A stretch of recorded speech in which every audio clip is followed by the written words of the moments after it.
Welcome to the Swisspreneur Show, a podcast about startup stories and hands-on learnings from experienced entrepreneurs. My name is Sylvan and I will be your host.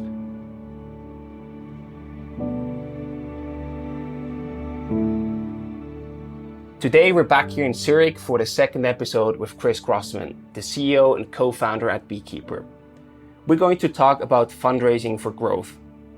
Basically, we start with why fundraising is actually important and also when does it make sense or doesn't make sense to actually raise funds. After that, we will cover a 4-step process about how you can successfully close your fundraising for growth. Beekeeper is talking from a first-hand experience because they're currently raising 25 to 30 additional millions in funding. So the stories that Chris is about to share and also the learnings are incredibly valuable to aspiring but also to active entrepreneurs. As always, you can also find additional content on social media, so make sure to check us out on Facebook and Instagram.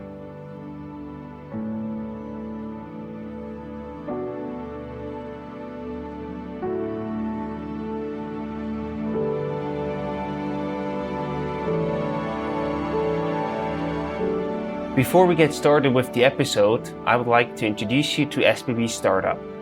If you think that your company is a good fit for the Swiss Railways, get in touch with them or learn more about their startup programs at sbbstartup.com. So Chris, welcome back to the second episode of Swisspreneur. It's great to have you here again. Today we're going to talk about fundraising for growth. And the first question is, what mistakes do you see Swiss startups making repeatedly when it comes to fundraising for growth? So I think as with everything, I'm not an investor, so it's not that I see that many cases, but as with everything, you sort of get what you ask for. Mm-hmm. So if you ask for little, you might actually get little, right? And kind of like being more bold and ambitious and asking for more and aiming higher, I think that's something that one can sort of not do enough of. Mm-hmm. Of course, staying within the same bounds of what is reasonable, right? But yeah, I think aiming high and going for a big hunt, I think that's definitely one of the things that we all can do better. Absolutely. I would like to take a step back before we actually zoom in into the actual process of fundraising for growth and also talk about why is fundraising actually important? Why do you need fundraising? Because you also had the choice. You could have stayed bootstrapped, but you decided to go and raise funds. Why is fundraising important? Why does it make sense to raise funds? I think there are different aspects to it. So one of them is, of course, if there's something that can be accelerated with external capital, I think then it makes sense to consider that path. Mm-hmm. Meaning if one needs to invest in hiring a sales team or a marketing team to start speeding up the acquisition of customers, or there's a big customer coming and you need to serve it, so you need to build up certain resources. Right. So I think all of those cases make sense in order to grow the business. So at the end, it's about growth. And that is definitely one of the stronger reasons to consider that, to have that outlook on growth. The other aspect that I think is also very valuable about that is to bring on board people that have expertise and have knowledge that can be helpful for the company to avoid certain mistakes and to learn from them. I think that's the other good reason, especially in the early days, to bring on board certain business angels, especially, right?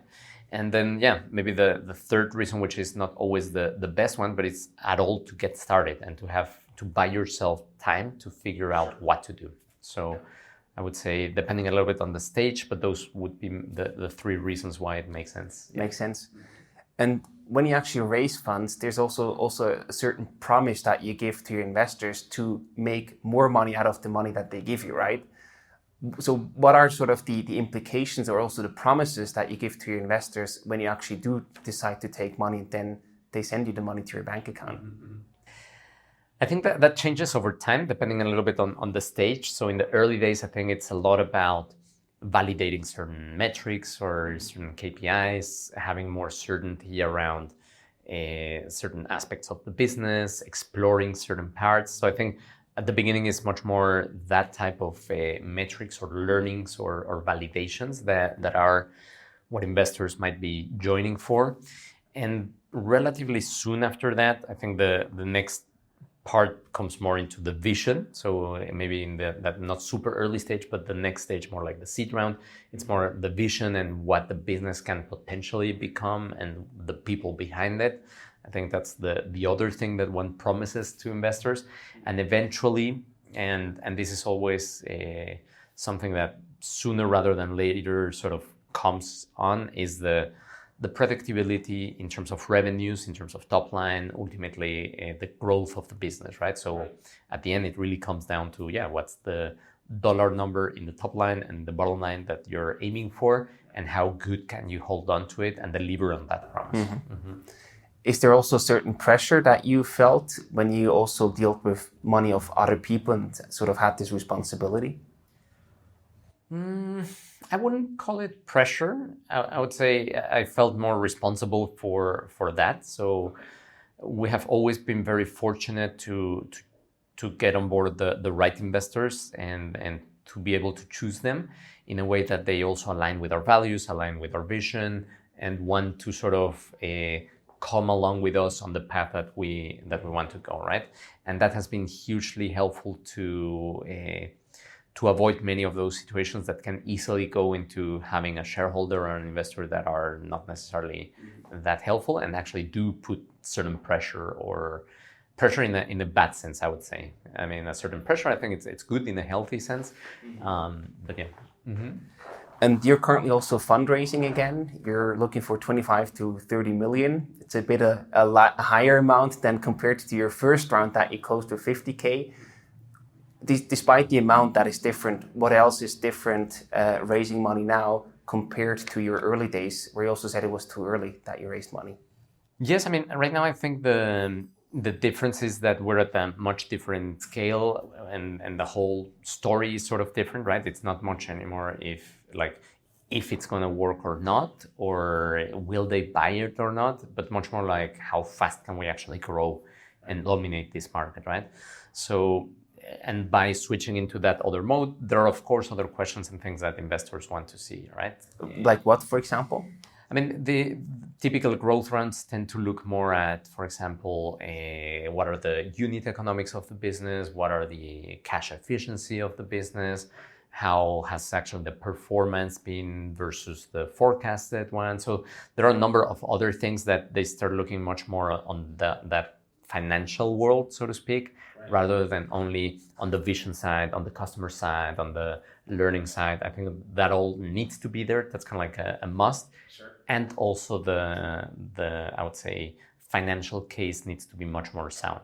Probably makes sense because there's also much more money involved now. Yeah, correct. Yes.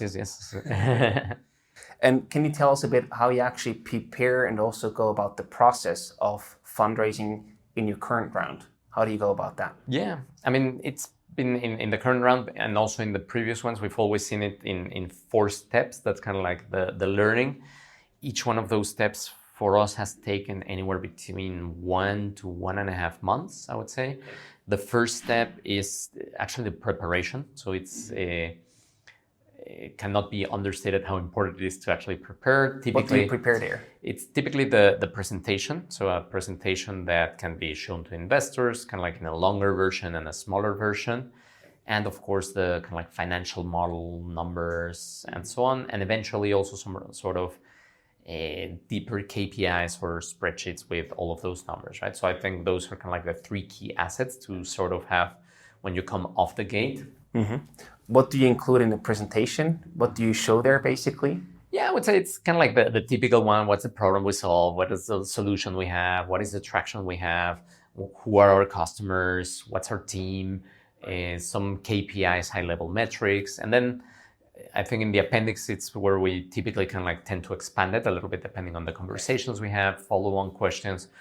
Where you might go more into funnels or certain business model, business model structure, pricing, all of that fun stuff. Mm-hmm. So that is the presentation, yeah. And then the second step that you take there afterwards? Then the second step, after we have that, well, as part of the preparation, one of the key things is also to have this list of investors. So kind of like who are the ones that would be a fit for this round, right? If it's more of a growth round, or if it's more of a Series B or a Series A or a Series C.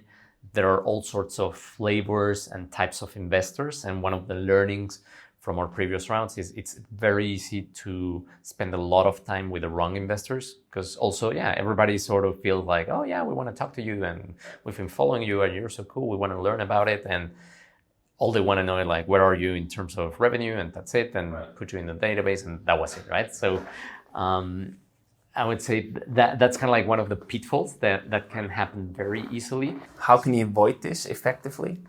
I would say by being very clear in terms of, if it's a seed round, try to address only seed investors, right? And not get confused or distracted if suddenly like a very big one comes and say, "Wow, I want to talk to you."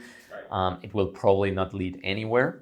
Then it's better to say, "Thank you, but we'll come back to you later." Exactly, right? And of course, that's always difficult to assess beforehand. But it's something that is worth spending time or talking to people, getting advice on it, to other entrepreneurs. I think that's certainly something that is well time spent, to have a very good, clear list in terms of who are the ones that I should be talking to. Mm-hmm. And how and where do you find them? Do you do like normal desk research, or do you have like your own network that you can access there? How do you find the investors that might be a good fit for you? So for us, the way it developed is the very first round, it was from one of our very early backers that knew a lot of investors. And so he did a lot of those 20 initial intros almost. Nice. Or he did 10 and the other one did 10. So we ended up with 20. And that's how we got to a very good network of business angels. And actually, I would say almost since then, we have been really growing out of those investors. We almost never had to kind of like reach out cold to somebody else. So it has always been through intros, either from existing investors or from other entrepreneurs. I think that's the one that has worked for us the best so far, right? But I can imagine also, probably due to the strong case that you actually built, they were very eager to share your story and your case with their friends. And yes, correct, yeah. Mm-hmm. So that was the preparation phase. What comes in the second phase?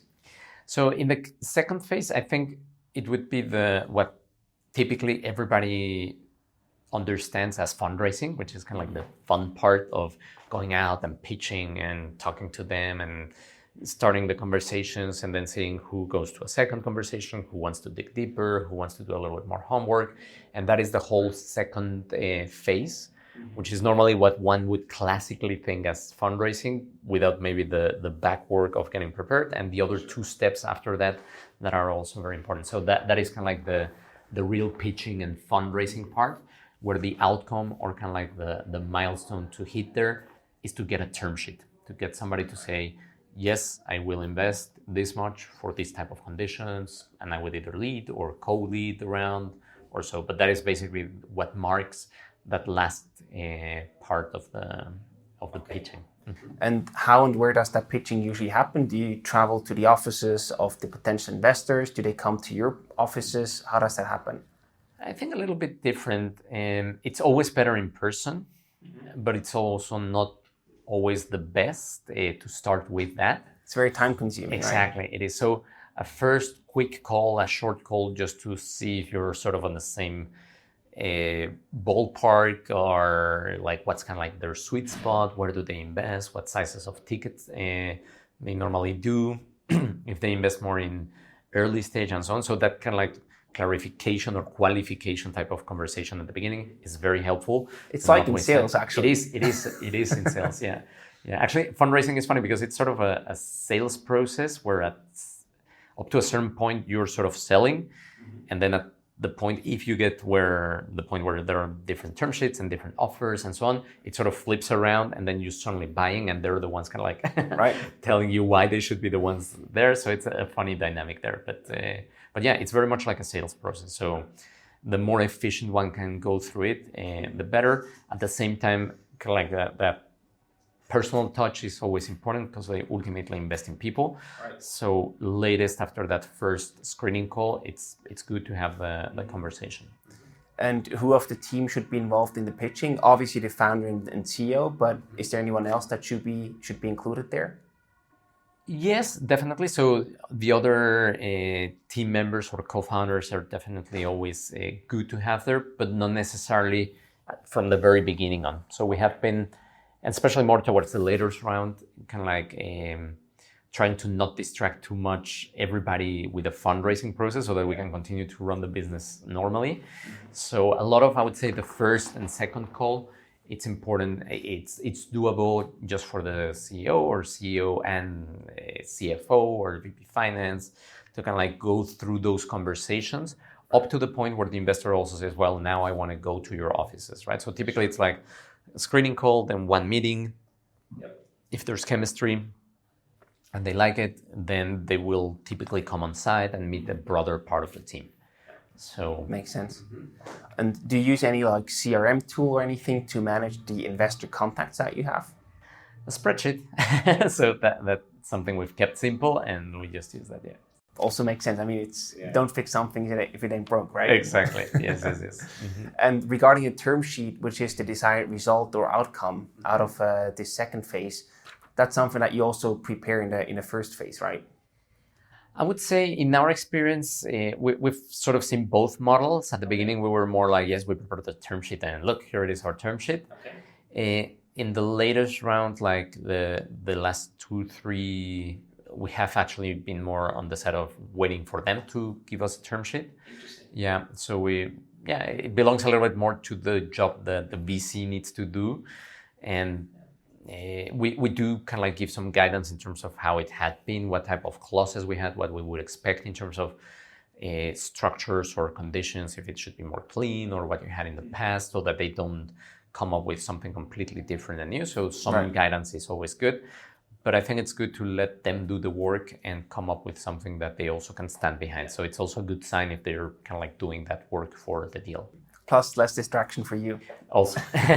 But yeah, I guess that's probably a difference between the early and the later stage of raising funds, I can imagine. Yeah, definitely. Is there anything else that you also cover in the second phase that we haven't talked about yet? No, I think the second phase is really that part of building trust, of building a certain relationship, getting them excited about the deal, sometimes even educated about the space if they don't know that much. So it's a lot of, putting the recorder on and repeating a lot of the same things and always learning and tweaking it as you go through the conversations, what is better and what not, right? So I would say that's kind of like the second phase that culminates with having hopefully a few term sheets that you can choose from. Mm-hmm. Nice. Yeah. And then the third phase, what happens there? So the third phase is actually the negotiation of the term sheets. So it's not like you get them and you sign them, but that is also something that typically takes some time. That will be maybe if the first phase of preparation takes maybe 4 to 6 weeks, the pitching tends to take maybe more between 4 to 8 weeks. So that's the one that can take a little bit longer. And it's important to kind of like hoard all of them to sort of be in parallel so that you don't have too many differences. And one sort of gets the term sheets in a similar time frame. That is, at least the theory, how it should happen. And once one has those term sheets, the third phase starts, which is normally around 3 to 4 weeks, which is kind of like the negotiation and the polishing of the term sheet. And you might get something that you like and that you don't like. And it's kind of like that back and forth to find something that both parties can work with. Once you have chosen one of them, and the step before is of course choosing who you want to work with, right? So it's that's also a phase where internal conversations and alignment are very important, be it with the founders and also with the board, to evaluate the different partners. There are no two offers that are exactly the same, so there are always pros and cons. It's also not an easy choice or such a straightforward one. Are there any tips or hacks from your side how to negotiate and then also decide about the right investors that you actually want to, first of all, enter negotiations at all? Yeah, I think having a clear mindset in terms of what it is exactly that you want from the other partner is helpful. So looking, I would say, beyond only the valuation, which is one of the, let's say, terms that entrepreneurs tend to say, wow, where is it and what is it and so on. So while that plays a role, it's definitely not the only one that should be considered, or that in our experience plays a role. There's, of course, the whole structure of the term sheet already reveals a little bit about how the partner thinks and acts and ticks. So if it's kind of like a clean term sheet and simple and so on, it's different than if it's a very convoluted one with many sort of, weird clauses and so on. And besides that, of course, what's the added value of the partner, right? Like, who is exactly going to be sitting in your board? Who is exactly going to be helping you on the day-to-day basis? How do they go about difficult situations where the company didn't perform as expected and has been struggling? What have they been doing there? Do you do that with reference checks, or yes, because that's really hard to sort of decide before you actually start working together, right? Exactly. Yes. So it's a little bit like a hiring process in that sense. So yes, reference checks to other CEOs are very valuable, and having those candid conversations also with them, right? And opening up that. And what would be a good example of what you're looking for in terms of added value from an investor? Can you give us an example that you specifically were looking for example? Yes, for sure. I mean, I think, again, we have been very fortunate to have a lot of investors that are great for us.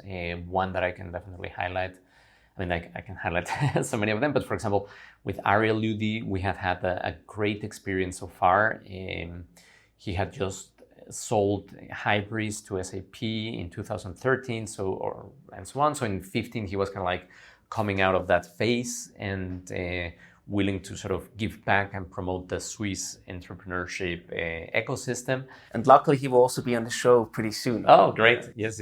I'm sure you will have a great time with him. It's just a fascinating personality, and the depth of know-how that he has by having built Salesforce and Hybris and all of those big businesses has been just invaluable, right? And besides that, he also brought on board to Hammer team some of his ex-colleagues at Hybris. So he brought his COO, who is, for example, also even working operationally with us for 1 or 2 days a week. He's our chief of staff. So getting that type of support and operational experience is completely, invaluable, right? Also, his he called it chief customer officer, but was basically like a chief product officer and customer success officer, so to speak.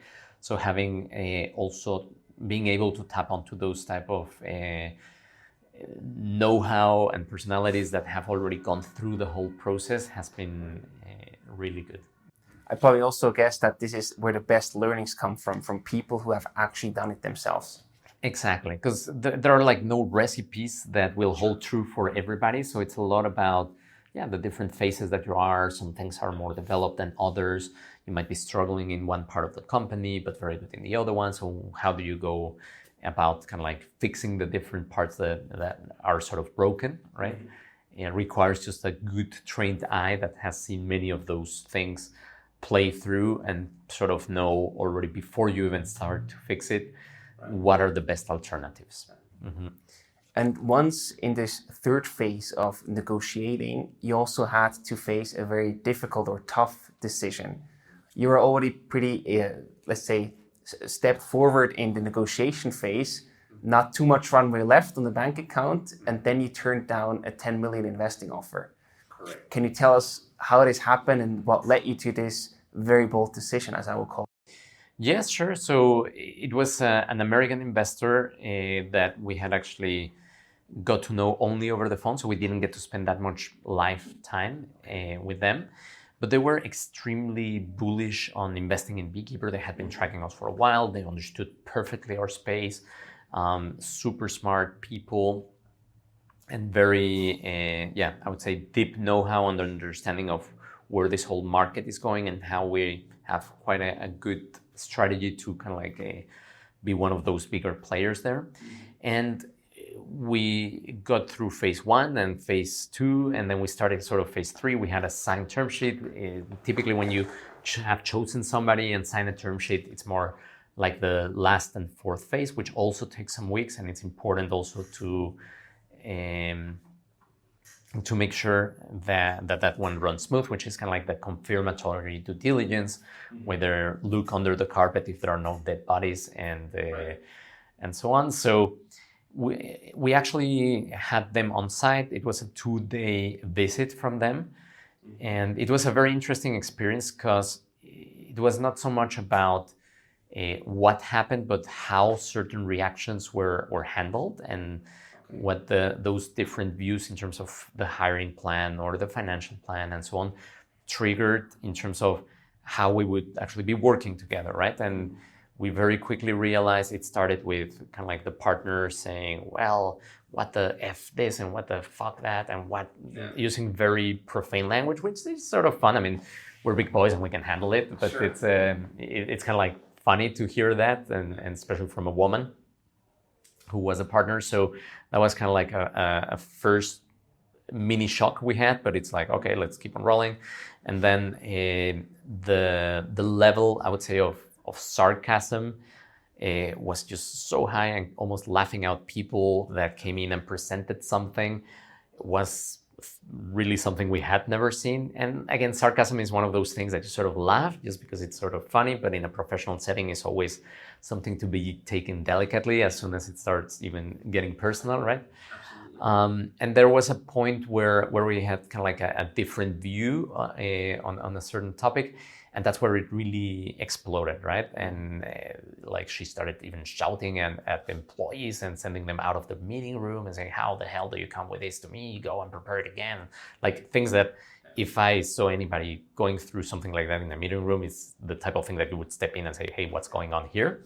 So we very quickly realized it was a very different just way of doing business, right? And it's a very valid one, and you can also be very successful with that.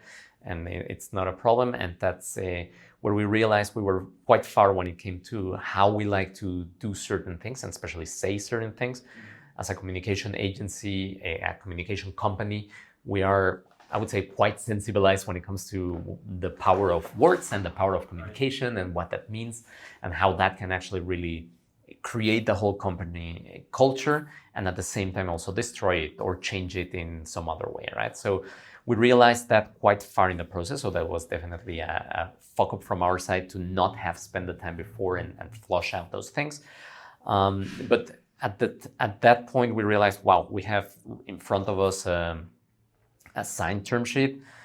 All the documents were pretty much ready to sign. It was a very nice and big offer to invest 10 million as part of our previous rounds. And we said, wow, so what do we do here, right? And cash-wise, we also didn't have too much runway in the bank. And we said, well, you know what, it's certainly not the right thing. I couldn't imagine working in that fashion for the long run at Beekeeper to build it up to the point where we want to be. And we said, you know what, it's not for us. As part of our values, we like to be open and transparent and address hard and difficult situations. So we went to her with that feedback and say, hey, we actually wanted to debrief what happened. And the reaction was exactly the opposite from what we were expecting. It was something like, why the hell do you come with this type of shit feedback to me? I cannot imagine, after everything I've done for your company, how do you say this? And so it was like completely the opposite from what we had expected. And we said, whoa, this definitely is not the right direction. And that's when we then decided to say, you know what, thank you very much, but no thanks. Mm-hmm. Probably also a big confirmation that you took the right decision there. Yes, definitely. It's one of those things that it's a very difficult decision, but the moment you take it, you sort of feel like, yes, this is exactly how we should have done it. And that was also one great opportunity to see how our existing investors and backers kind of like stepped up and said, you know what, we're behind this and we'll support you. We'll also fill up the round. Let's bring on board some other investors. And we managed to kind of like get out of that situation, I would say, with not too many scratches. So it was a very big learning that nowadays in the fundraisers, we also do spend that time. We check, very similar as in the fundraise, in the hiring process, check also for cultural fit. And do we have sort of are we aligned in terms of values of how we like to do business, how we like to deal with each other? So that's something we have learned and continue to keep an eye on. Before we continue with the show, we would like to introduce you to the Digital Economy Award. The award night is the evening of digital excellence in Switzerland. The show will take place on the 28th of November in the Hallenstadion in Zurich.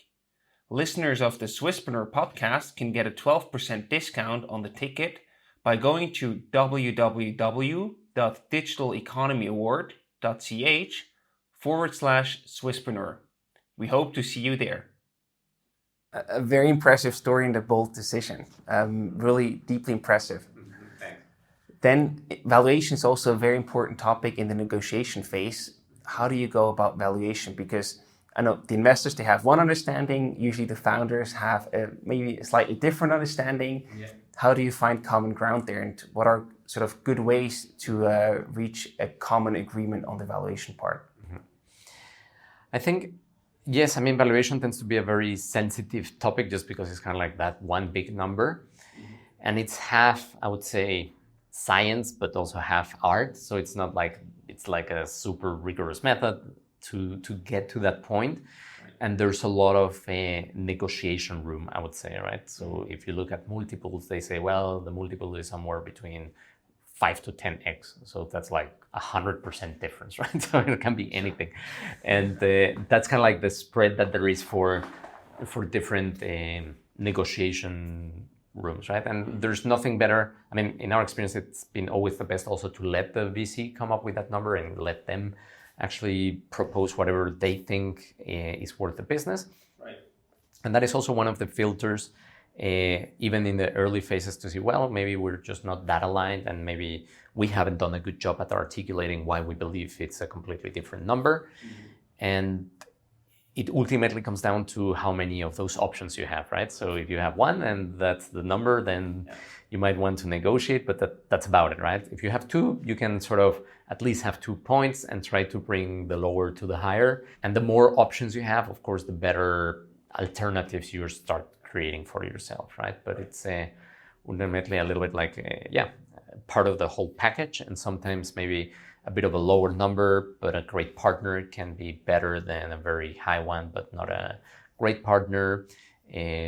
Something that can close much faster and easier and with less complexity might be better than something that can be very tricky and difficult. Right. Investors like to say, well, if you want to go super high on the valuation, then we might add some sort of crazy leak preferences and other type of clauses and structures that are just not that founder friendly, I would say. So it's always a trade-off, right, between where you're optimizing and valuation. While it is, I agree with you, one of those very sensitive topics, it's not necessarily the only one to be considered. There are also external effects that might sort of affect the valuation negotiations. Like, for example, I remember, I think it was in 2014 or so, when there was a very prominent article in Bloomberg Business Week, if I'm not mistaken, where they already sort of said, hey, Beekeeper might be an IPO candidate at a certain point in time. Do these events affect such negotiations, or is it just like, they realize that, but it's not really in the playing field? I think it's difficult to draw a direct correlation. So it's not like a public market that something like this comes up and then kind of like the price goes up and down. So kind of like the dynamics and the pace of this type of price setting is much more premeditated. Mm-hmm. So if something like that comes out or happens during the fundraise, it can certainly have a positive effect on that. Sure. But I think it's hard to kind of like draw a direct relationship. It's more between like those type of things, yeah. It's not really prominent at the negotiation table. Yes, exactly. I mean, what certainly does help is if during the fundraise you continue to keep up your predictions and you hit your numbers and you get a great customer or you get a new type of account or in a new market. So all of those things definitely compound and help keep the momentum going, rather than having what can play in a negotiation is actually the opposite, right? So if you're in that fundraising process and you completely miss a quarter or you miss your numbers and so on, that definitely has an impact. So I think it's easier to have an impact downwards than upwards with those type of things. Right. But yeah, they all sort of come in that almost magic ball that maybe investors use to get to that final number that they feel comfortable with. And yeah. What are sort of the KPIs that you should focus on when it comes in order to have a good valuation? Typically, it's two things. So one of them is some sort of revenue measure, be it kind of like the revenue, like the GAAP revenue, or more for SaaS companies, the ARR, like the recurring revenue, and the growth. So those are kind of like the two things that everything sort of boils down to that. So if you have a good revenue and growing fast, you'll get higher sort of valuations or multiples than if you have the same kind of like revenue but at the lower growth rate. So that is, I would say, one very simplified way of looking at it. And but again, at the end, kind of like that variation is, I would say, within what the good negotiation also can influence, right? Sure. Mm-hmm. Strongly linked to the valuation is also the amount that you should actually raise, because depending on the valuation, you can or should raise more or less. Yeah. What's a good amount to raise, or how do you actually determine the right amount that you should raise? There are like many different things that sort of need to fit squarely so that it all makes sense.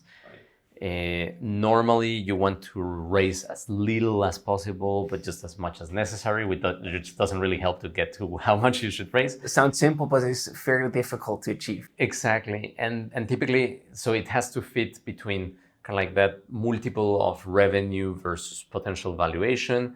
And then the valuation also sort of dictates, depending how much you raise, you don't want to take too much dilution. Sure. So it shouldn't be like you're getting diluted 50%. So anything below, I don't know, 30, 20, 10%, 5% if you're really good, all of that is kind of like within the realm of possibilities. Right. And that has to also sort of make sense for what you want to execute in terms of plan, right? So there's kind of like the financial model, the multiple, and the valuation that you sort of need to square out so that you're not asking for 100 million, but your valuation would be 10 million and you actually need only 2 million. So that all sort of needs to be a round story. Right. And that is not that simple, I would say, right? And yeah. Do you also tend to raise more than you actually need in terms of planned costs that will occur over the next months? Yes, definitely. It's like taking like rappelling down from a helicopter. You want to make sure that you have enough rope to get down to the ground and it's not too short. However, it always, especially in these growth phases, it's quite arbitrary to know exactly, well, where's the milestone where I want to make the cut, right? So it should be something substantial where you can show progress and then go out again, because it's a good 5-6 month project or process to go through. So you don't want to do it too early. But also if you make it too big, you're raising too much and maybe the valuation cannot really justify that type of raise, right? So that's where kind of like this sort of difficult point to say, well, where do I cut it? And if I cut it, I know I need that much. I might want to raise a little bit more than that to just be able to make a few mistakes and still not run into big problems. Makes sense. Mm-hmm. Now we really deeply talked about the third step of the process, the negotiation part. Yeah. What is the last part? I think you already teased it a bit with the due diligence. Yeah, correct. So that is the last one, and also not to be underestimated, because it feels like, oh, great, now I have my term sheet signed and now it's all done. No, then it also still just starts the last phase, and it tends to be also quite a, I would say, tedious one and kind of like dry one. It's about drafting out all the contracts. It's about taking a look at all the documents in the company, contracts with employees, contracts with suppliers, with customers, and all of that stuff. That is just a lot of detailed work that requires a lot of attention, also a lot of time. And it typically takes, between, on the lower end, maybe 3-4 weeks, but can expand easily into the 6, 7, 8 weeks. So that is also something that needs to be taken into account, because it's not like fundraising, you just go out, talk to investors, and once you have a term sheet, you have the money. No, there are like all those parts before and after that just add a lot of lead time to the process. Is there any special recommendation or tip that you can give to our listeners for this specific last phase in order to avoid some headache? Yes, I mean, it would be try to keep everything as clean as possible. That definitely helps. Also, I mean, it's one of those things that you just don't do if you don't have to do it, but it's not a bad idea to have kind of like a data room with sort of a basic structure with those documents nicely cleaned and put in a place that somebody external can come in quickly and kind of like know what's in there. So that's definitely something that is a good thing to have beforehand, right? But it always depends on priorities, and that is definitely not the one that you want to be always focusing on while building the business. Yeah. That makes sense. You also mentioned the timeline, approximately 6 months. If you think about a 6-month interval, there's always a big break in between, either summer vacation or Christmas time. Yeah. When would be the best time to actually start this whole process from your perspective? Yes, that's a very good point in terms of making sure that you time it according to kind of like the VC time. So VCs don't work over summer. So it's actually a great time to start with the preparation and kind of like start, I would say, the fundraising process sometime in early September, but making sure that you don't run too long, because otherwise the Christmas break tends to fall within that last phase. Right. So that is one part of the year that is definitely a good one to time it. Or alternatively, after the summer break, after the Christmas break, go out sort of early in the year, mid-January, beginning of February, to then have a bit of a longer period before the summer break comes. But it's a very good point. Mm-hmm. Now you closed the round successfully. Let's imagine that you also did that with your existing round that you tried to close. And you also already mentioned Aria Ludi, for example, as a good example of a very good investor who's also supporting you. I would like to also understand a bit better, after you closed the round, how do you actually successfully work together with your investors? How's the communication? How often do you exchange? What kind of reportings or documents do you send to them? Can you give us more insights into that topic? Yeah, sure. So typically the ones that are basically two groups of investors, one of them are the ones that are in the board. With them, one tends to have a much closer relationship. In our case, we do quarterly board meetings. We have Ariel, who lives here, but then also Robert from Keen Venture Partners, who is based out of London and Amsterdam. Okay. And Philip Stauffer, also, if I think both of them are great candidates to have this type of Philip will come podcast next year. Oh, yeah. Perfect. So both of them are definitely great. And so being close to them, I think with them three, we work much closer than probably with some other ones. And then the other ones that are not in the board, it's a little bit more of a, with some of them we have some regular touch points. With others, we just work together on certain type of deals or intros for customers. So it varies a little bit on the type of investor. With those ones, we tend to have a little bit less of a rigorous schedule on how to meet.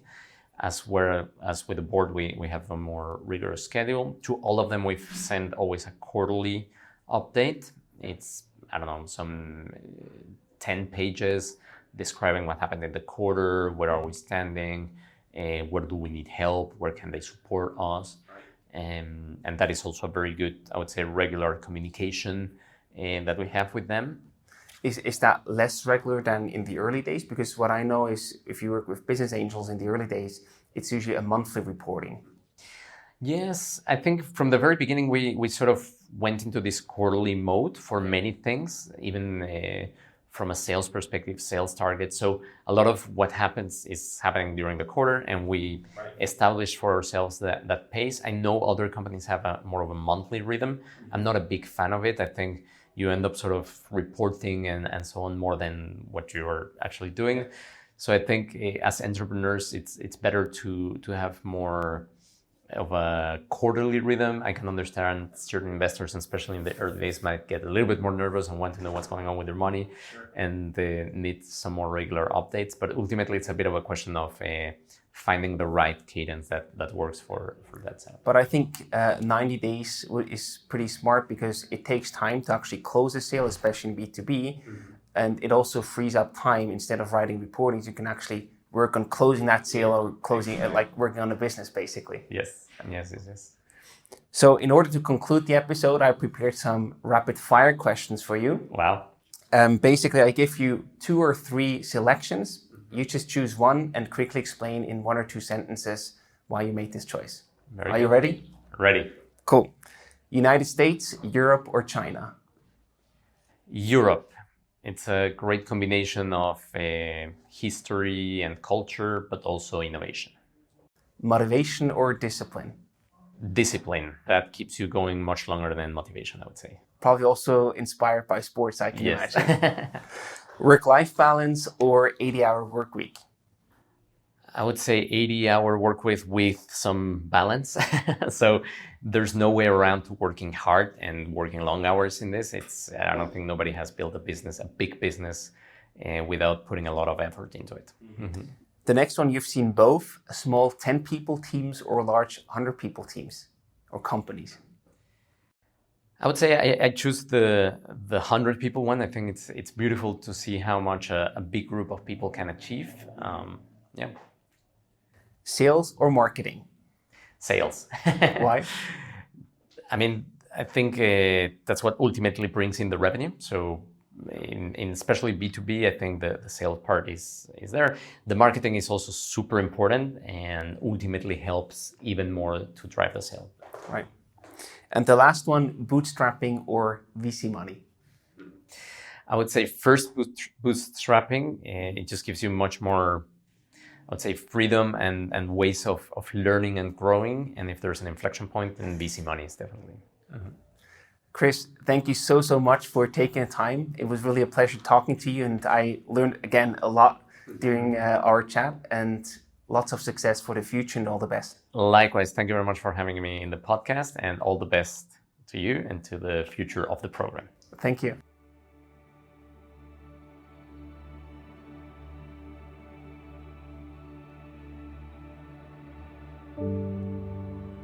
Thank you very much for listening to today's episode. We hope you liked the content, and if you did, please rate us on Apple Podcast. We would highly appreciate that. Next week, we'll already be back with a new episode, a Q&A session. Check out our social media channels for handing in your questions to the topic that we will discuss next week and get them answered by top experts out of our network. If you have a burning question, that's the time to ask it and get it answered from professionals. So we hope to see you again next week for an all-new Swisspreneur episode.